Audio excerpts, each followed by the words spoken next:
Welcome, in front of me Ulefone Armor X7 Pro, and now I'm gonna show you how to improve battery life on this device.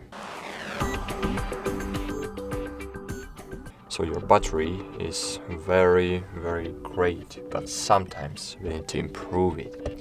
So how to do it?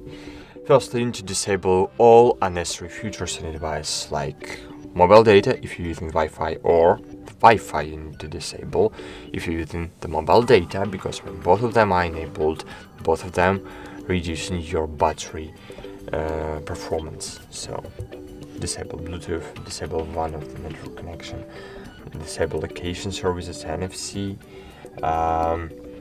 For sure you need to reduce the screen brightness and then open the settings application. In the settings, you need to scroll down and find your battery, and in battery settings here you'll see the battery saver and click turn on now. In this way you will enable battery saving mode, and when unused features will be disabled and battery saving mode will be enabled, your device will live too longer as it possible. That's it. Thanks for watching. Like this video and bye.